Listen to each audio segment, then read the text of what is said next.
Hello there. Thank you so much for watching 040 TV and for keeping it locked, watching our videos all through and supporting us through viewing our content. And I just want to tell you that apart from our YouTube channel 040 TV, we also have a Facebook page 040 TV. We also have a TikTok page 040 TV. So just make sure that you do visit them and follow us, subscribe, comment. Yeah, by that we will be interacting and it will give us the energy to continue pushing and do produce a lot of stories. And I just want to tell you that just apart from this video here, we also go to the streets and do some interviews. We talk to people, gather their opinions, and after that we come and put them together and we post them here on YouTube. Just after watching this video, you may also scroll down and see some of the videos we've done. So far we've done more than 90 interviews, so it would be good if you also visit and see. And so today I want us to talk on something that is happening in the country. Tunajua kuna tension mbaya sana.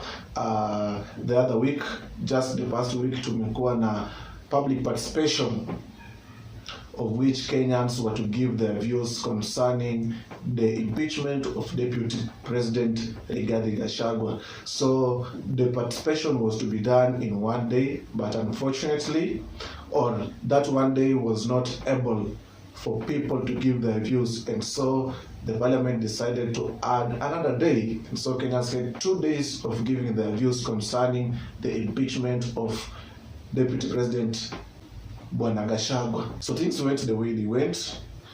Many counties did their participation. We have Nyeri, where we saw them lighting up bonfires on the roads, just saying that if Gachagua has to go, then all of them have to go. But Gachagua cannot go alone. And that was what was happening there. But for many of the counties and Kenyans who are saying that what should be done is the Reva na makanga wake wote wafanye nini wakatoke.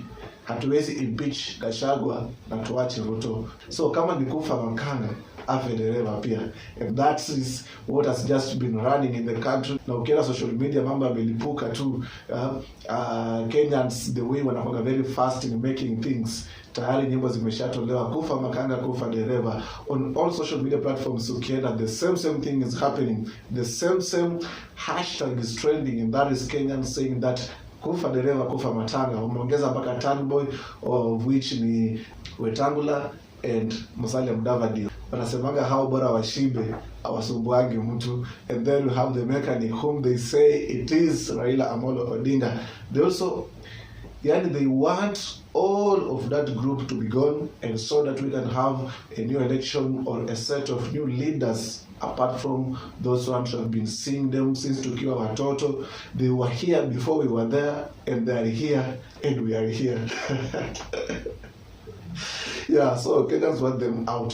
So let's just focus on what is going on. So today, DP Gachagua ako in his current residence, and tumeona kwamba he has done something most men usually fear to do, and that is asking for forgiveness. So DP has asked for forgiveness in a mass conducted in his official residence, that is in Karen.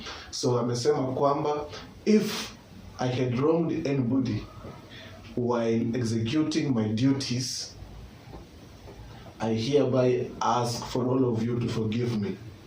President William Ruto, you my boss, please forgive me. MPs, I know you have the ability, I know you have the power to do impeach me, but I hereby kneel on my knees and ask you to forgive me.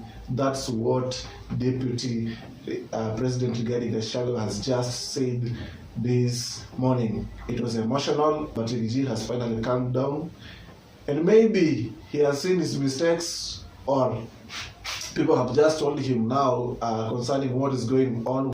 We know that this week on Tuesday, we will be given a chance in the parliament to redeem yourself. So just do this so that you may calm those people down. Ndio maybe ukienda pale utapata hawata kuingilia sana, ama they won't pose to you those hard questions. So Rigiji, tumeona he was very emotional when saying that if I've actually wronged you, please find it easy in your hearts to forgive me and let me continue with my job. But we don't know. ni machozi ya crocodile ama the guy is really sorry. But tunajua Wakenya wamekuwa wakisema kwamba if Gachagua has to go, both of them have to go, and that is what Kenyans have been saying. Na hicho ndio kitu kilifanya katika ile participation ilikuwa pale Bomas, Wakenya wakaudhika sana na Kasmuel Mukore, kwa sababu Wakenya wanataka Ruto na Gachagua wote waende. Hakuna yeyote ambaye wanataka akasalie mamlakani. Lakini Kasmuel Mukore alipopata ile mic pale mbele Bomas na akapata nafasi ya kushine with his English, Mukore forgot about what Kenyans are supporting or in what Kenyans are in support of, and he decided to do things his own way, na akasema kwamba Gachagua ndiye aende, but Ruto hakuzungumzia. So Kenyans came up with theories that it's actually true. Kasmuel Mukore has been bought by the government and now he's in support of it.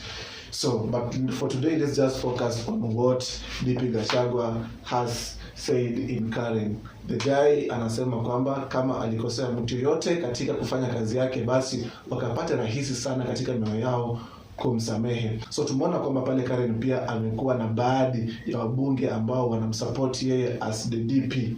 So pia wamekuwa pale wakipatana tu views zao, and we just want to see what will happen now that on Tuesday the DP will be given a chance 2 hours in the parliament to redeem himself in those 2 hours. So that will decide what maybe the parliament will go on with concerning his impeachment.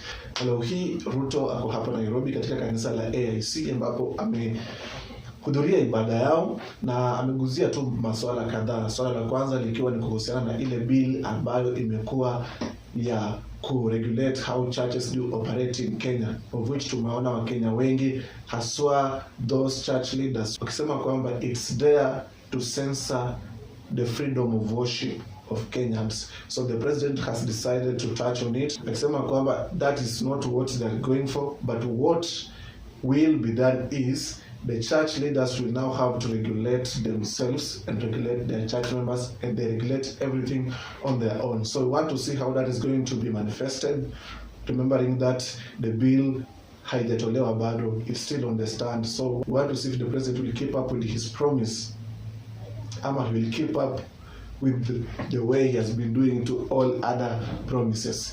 But when it has come to matters of Deputy President Rigathi Gachagua, the president is yet to say anything pale kwa service yake, na tunajua kwamba most of the time hajakuwa akiongelea swala la DP Gachagua na impeachment. So the president is really trying to avoid the issue of mentioning Gachagua's name. Hatujui ni nini, but the impeachment was for Gachagua, but unfortunately things have changed. So hata kama ni yeye ndiye alisema kwamba impeachment iendelee chini ya maji, vitu pia zimebadilika, because sasa pia yeye sahi amejipata in the mix, na wanasema kwamba if Gachagua has to go, definitely Ruto must also go. But I want to ask you as a viewer of 040 TV, do you think that DP Gachagua will survive the impeachment? Do you think that both the president and the DP will go home? Or all of them are going to be in the government till 2027? Let me know that in the comment section. This is 040 TV. Thank you so much for watching.